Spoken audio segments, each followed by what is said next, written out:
everyone, and welcome to today's episode. We're going to be talking about Sunrise Reef by Irene Hannon.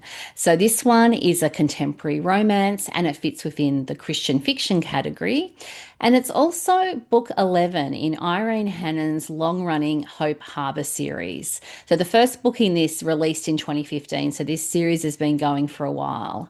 So, why did I want to read this one? Well, I've really enjoyed reading previous books in the series, including Sandcastle Inn, and I have a recommendation for that on my blog at narelleatkins.com, and there'll be a link in the show notes. So, when I discovered this one was at the library, I was there ready to get a copy and read it. So, it's very cool that there's a couple of Hope Harbour books that are in Irene's series that's in my local library in Canberra. So, anyway, let's talk about the book. Sunrise Reef by Irene Hannon is set in Oregon. So we're in a small town called Hope Harbour. So we're on the Oregon coast and we're on the southern end of the Oregon coastline, kind of in the Coos Bay region, is where the story is situated. And we have a number of romance tropes in this one. So we have a friends to more romance that bubbles along. We've got opposites attracts and different worlds because our leading lady is very entrenched in her life in Hope Harbour. And our hero in the story lives in St. Louis in the city. So it's very different in terms of their lifestyles. They're very different people. We have the absolutely charming small town setting of Hope Harbour, which is such a pleasure to visit. We have found family themes, and we also have a lovely subplot involving an 18-year-old teen girl who has had to leave a difficult family situation and is looking for a new place to call home. Which brings us to our first line in the story, and you could be mistaken for thinking this is one of Irene's romantic suspense novels, but it's not. It's not as sinister as it sounds, and I'll tell you the first line. Was something burning? So the setup for this is where, in Bren's point of view, it's her 30th birthday and she's a barista at the Perfect Blend, which is one of the coffee shops in Hope Harbour. And if her name's familiar, it's because she has appeared in other books in the series because she's been living in Hope Harbour for 3 years. And she also has a calligraphy business. So she does 3 mornings or days a week at the cafe. And then she's doing her calligraphy as well to effectively have a full-time job. So at the start of the story, Bren has an early start at the Perfect Blend. She's in her kitchen and she can smell smoke. And she discovers little wisps of smoke are coming out of one of the electric sockets, which of course means that she calls the fire brigade. She has to contact her boss to say she's going to be running late to work. She has to evacuate. And in the middle of all this, she discovers that there's a problem with the electrical circuitry of the house that she's renting, and she's going to need alternative accommodation. So thankfully, someone who she knows that's a customer at the cafe happens to have a guest cottage available and offers it to Bren, and they come to an arrangement that she can immediately move into this guest cottage so that she's not homeless. So that's where we start the story. And then I'll introduce you to Noah, and he's our hero. So he's 30 years old. And as I said, he's from St. Louis in Missouri, and he's an accountant. And he's a very career-focused accountant as well. And he's looking to make partner. So at the beginning of the story, he's flown to Oregon from St. Louis to stay with his dad. So his father's a widower because his mum recently passed away. So his dad's now on his own and has health issues. So his parents originally retired in Hope Harbour and they've been living there for quite a few years now.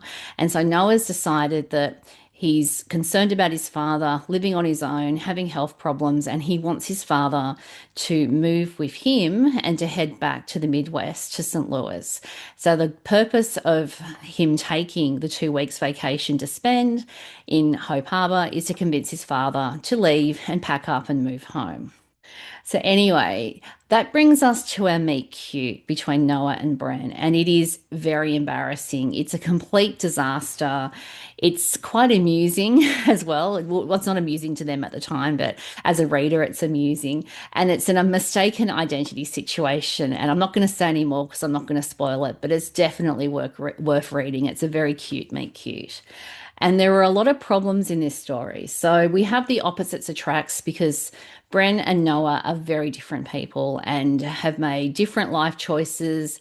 They have very different careers. He's a numbers guy, she's very creative, and everything about them is totally different. And they don't sort of feel like each other is their type of person, if that makes sense. And the geography is an issue because he's a city guy looking to climb the greasy pole in his corporate accounting job and make partner. And she's a small town girl who's creative and enjoys her calligraphy and barista work and is very content with her found family in Hope Harbour. So Bren doesn't want to go anywhere, and Noah is in Hope Harbour for 2 weeks and he's not staying. So that is effectively a massive problem in the story. And Bren's also dealing with a lot of emotional baggage from the past, that she had a very difficult family situation, and her friends in Hope Harbour are effectively her family. And she's fiercely independent because of her life experiences. And she doesn't believe that she needs to get married. She doesn't need someone else. So there's none of that I'm 30 and desperate to get married issues that you can sometimes come across. That trope is not in this book. And then we also have Noah, who had a bit of a disaster with his previous girlfriend, and he's now gun shy and quite wary of romantic entanglements because of what happened previously. So neither of them are looking for a relationship. Neither of them are looking to settle down. Neither of them are looking to move. So as you can see, this is a recipe for a lot of conflict in the story. And I absolutely love the story. The characters, not just Noah and Bren, but all the side characters were just delightful. And I love visiting Hope Harbour and returning to the story world and reuniting with some characters from previous books. It was a really light and easy read. It was a quick read because it was just so nice to be back there in Hope Harbour with these characters.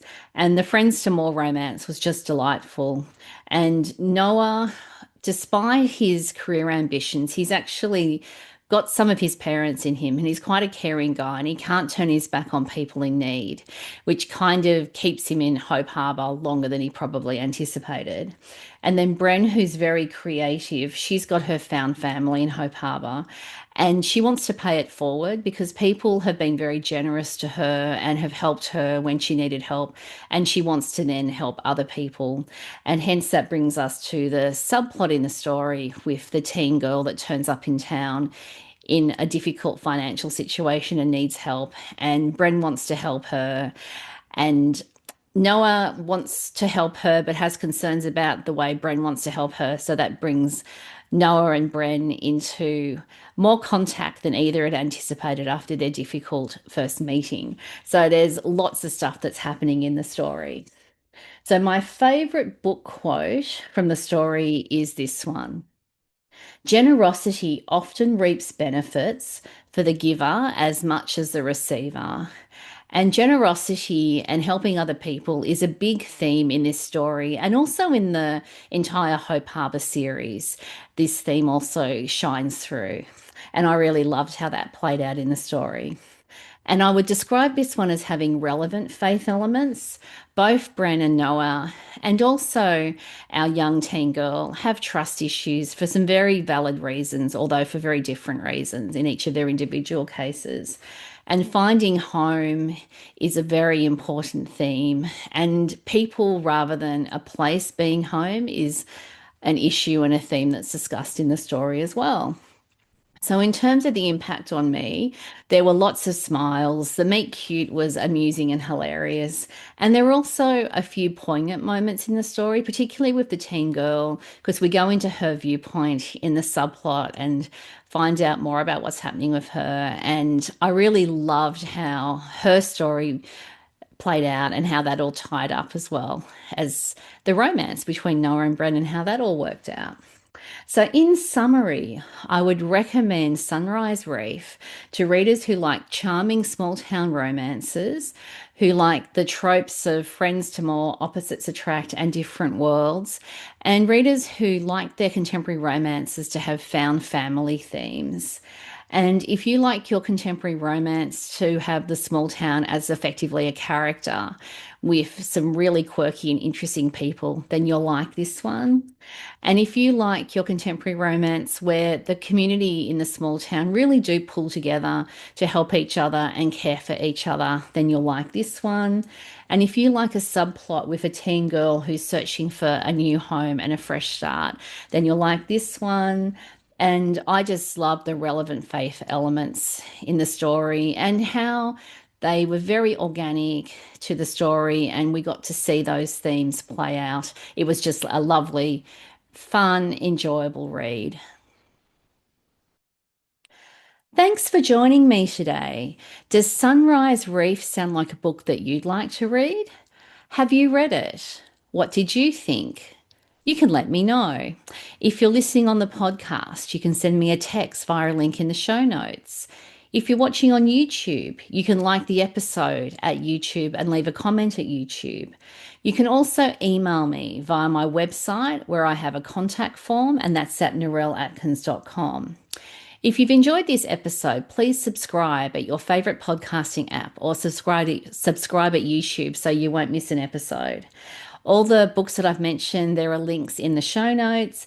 Thanks for tuning in and see you next time.